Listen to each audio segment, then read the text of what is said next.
तर कुठलाही माणूस चांगल्या पद्धतीने काम करायला लागला की त्याला कुठेतरी विरोध हा होतच असतो. तर सर्व महाराष्ट्राची जनता पूर्ण महाराष्ट्रभर रस्त्यावरती आल्याशिवाय राहणार नाही. पण असे जर अधिकारी आणि असे जर हे या पोस्टला आले, सिंगम स्टाईलने तुकाराम मुंडे साहेब काम करतायत. नक्कीच प्रगती होईल. आणि एवढं भारी काम करतात ना, सगळ्या क्षेत्रात असे लाभू शकणार, पण ज्या क्षेत्रात आपले ते लोकांच्या जीवाशी खेळायचं काम होतं ना ते. तर त्यांना खरोखर धन्यवादच आहे माझ्या बायकोकडून.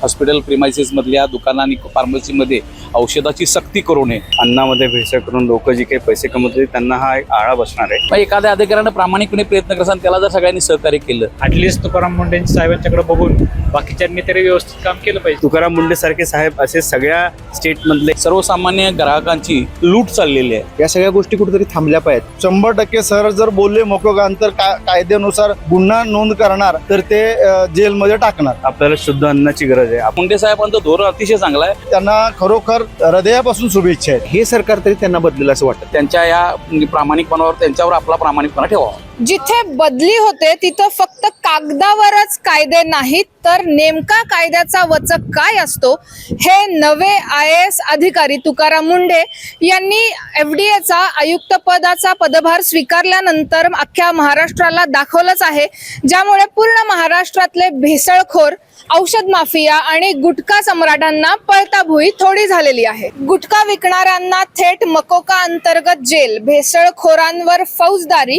आणि हॉस्पिटलच्या अंतर्गत असणाऱ्या मेडिकल्सचा कणा मोडीत काढत कागदावरचे नियम हे तुकाराम मुंढेंनी सिंगम स्टाईल मध्ये प्रत्यक्षात आणलेले आहेत.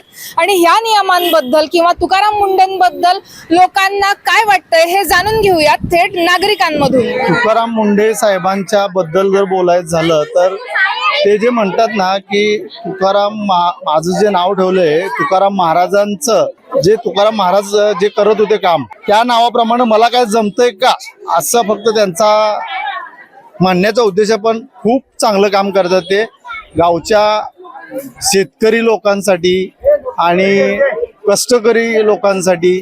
इतकं महत्वाचं काम करतायत आणि आपल्या सर्वांच्या म्हणजे जीवनावरती जो भेसळ अन्नांमध्ये जे भेसळ होत्या त्याच्याबद्दल जे ते काम करतात आणि त्याच्याबद्दल सगळ्यांचं म्हणजे एवढं भारी काम करतात ना की शब्द नाही आहेत बोलण्यासारखे. एवढं चांगलं काम करतात ते आणि त्यांना खरोखर मनापासून शुभेच्छा आहेत, हृदयापासून शुभेच्छा आहेत.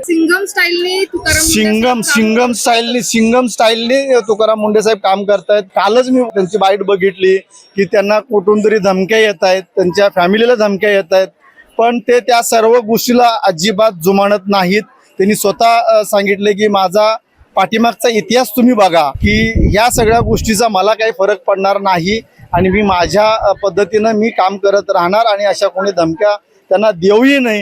हे आमच्या सर्व म्हणजे पब्लिकची आणि सर्व जनतेची हे आमचाही त्यांना 100% पाठिंबा आहे. आणि त्यांची बदली म्हणजे अशी करायचा काय विचार करत असेल सरकार तर सर्व महाराष्ट्राची जनता पूर्ण महाराष्ट्रभर रस्त्यावरती आल्याशिवाय राहणार नाही. काय सांगाल, गुटखा माफियांसाठी जो नियम होता तो कागदावरच होता, आता सरांनी थेट मकोका अंतर्गत जेल होणार म्हणून सांगितलेली आहे, याच्याबद्दल तुमचं काय? 100% सर जर बोलले तर ते करणार. 100% सर जर बोलले मकोका अंतर कायद्यानुसार गुन्हा नोंद करणार तर ते जेलमध्ये टाकणार, ते कागदावरती राहणार नाही. ताई, काय वाटतं, इतके दिवस आपण बऱ्याच ठिकाणावरून जे पनीर खात होतो ते भेसळयुक्त होतं, आता भेसळयुक्त पनीर बनवणाऱ्यांना चाप बसलाय आणि ते जवळपास सगळीकडे पळापळी चालू आहे, याच्याबद्दल तुमचं काय मत आहे? हे तुकाराम महाराजांनी मी धन्यवादच देईल त्याच्याबद्दल. हे केलं हे चांगली गोष्ट आहे. आपले हे प्रत्येक माणसाच्या जीवनाचा खेळ करत होते.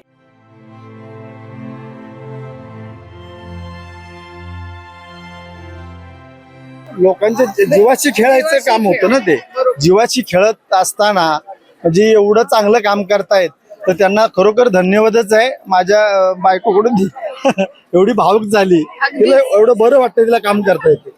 ऍक्च्युली लहान मुलांच्या जीवाशी खेळच होता आणि ताई साहजिक आहे त्यांना आपल्या मुलांचं येणाऱ्या पिढीचं चांगलं व्हावं वाटतं. येस येस येस खूप खूप धन्यवाद. लहान मुलांच्या शरीराला खेळलं नाही पाहिजे, दूध वगैरे खावा, सगळं म्हणजे स्वच्छ आणि सुंदर ठेवलं पाहिजे. आणि आमची कुठलीही क्वालिटी खाऊन बघा, सगळे एक नंबर आहे. आम्ही स्वतः होममेड आहे, आम्ही स्वतः बनवतो. ह्याच्यामध्ये कुठल्याही प्रकारचे भेसळ तुम्हाला भेटणार नाही अजिबात. मग आता मुंडे साहेबांनी जो निर्णय घेतला त्या योग्यच घेतलेला आहे, खूप छान निर्णय घेतला आणि असे आपल्याला लाभले पाहिजे या कायमस्वरूपी. गोष्टीमुळे ना ताई, आमचा जो पेढा आहे हा पूर्ण प्युअर म्हशीच्या दुधाचा आहे.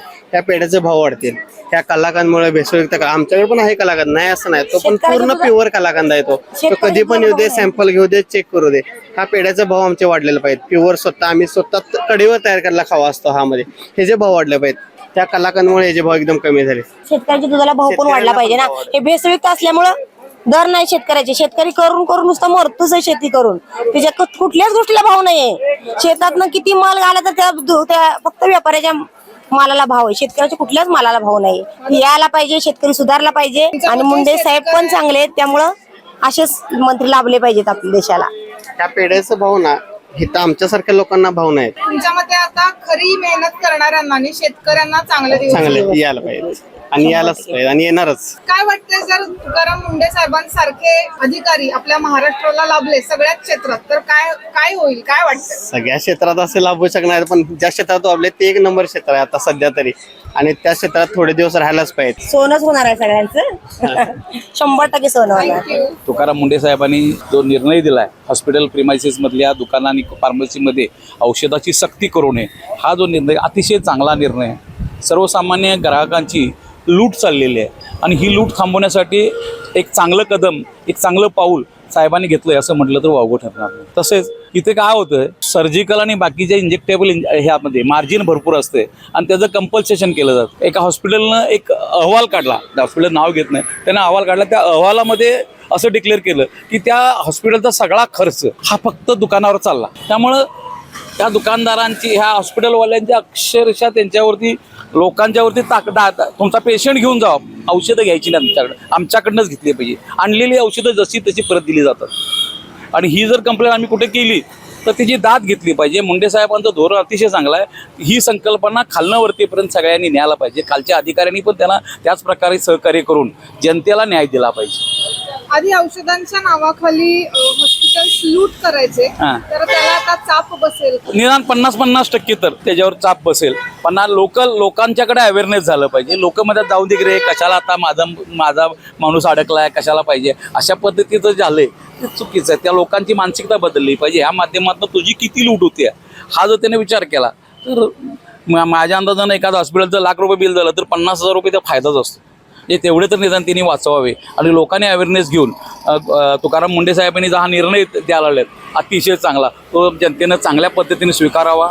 सगळ्या अधिकाऱ्यांनी देखील प्रामाणिक राहून त्यांच्या या प्रामाणिकपणावर, त्यांच्यावर आपला प्रामाणिकपणा ठेवावा. त्याचबरोबर गुटखा विरोधी मकोका लावणार असं साहेबांनी सांगितलेलं आहे, त्याच्याबद्दल तुमचं काय मत आहे? पोलीस खातं आणि आमचं फूड अँड ड्रग ॲडमिनिस्ट्रेशन विभाग यांना माहीत नाही का कुठं गुटखा मिळतो?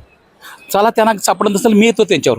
कुठं गुटखा मिळतोय, कुठं मावा मिळतोय, कुठं गांजा मिळतोय, हे सगळं माहीत आहे. मग एखाद्या अधिकाऱ्यानं प्रामाणिकपणे प्रयत्न करतात आणि त्याला जर सगळ्यांनी सहकार्य केलं तर ह्याचा नायनाट होऊ शकतो 100%. आणि मकोका लावायसाठी एक 4-5 प्रकरणं तर सुरुवातीला मकोका केले पाहिजेत, तर सुटेल. नाहीतर ही गुंडशाही वाढायला आली आहे. सध्या तरी काळाची गरज होती आणि हे आवश्यक वस्तू त्यांनी चालू केलेली आहे. बराच जो गदारोळ चालला होता, जी काही भेसळ चालली होती, अन्नामध्ये भेसळ करून लोक जी काही पैसे कमवत होते, त्यांना हा एक आळा बसणार आहे. आणि हे खूप चांगलं केलंय. आज खरंच आपल्याला शुद्ध अन्नाची गरज आहे. आपल्या ज्या तब्येती खराब होतात ह्या भेसळयुक्त खाण्यांमुळे, ह्या सगळ्या याच्यावर एक आळा बसेल आणि ह्यातनं नक्कीच सगळ्या म्हणजे महाराष्ट्राच्या जनतेला याचा फायदा होईल. हा असाच फायदा देशभरांना व्हावा असं मी म्हणेन. तुकाराम मुंडे सारखे साहेब असे सगळ्या स्टेटमधले एक IAS अधिकारी म्हणून असावेत आणि त्यांनी एकत्र येऊन हे काम करावं, अख्ख्या देशाला भेसळमुक्त करावं. ही माझी इच्छा. धन्यवाद. तुकाराम मुंढे सरांनी जो काही आता नवीन महाराष्ट्रामध्ये ज्या ज्या ठिकाणी स्वीट्स होम्सच्या ठिकाणी जाऊन व्हेरिफिकेशन करणे आणि भेसळ होतीये का नाही हे अत्यंत काळाची गरज आहे आता सध्या.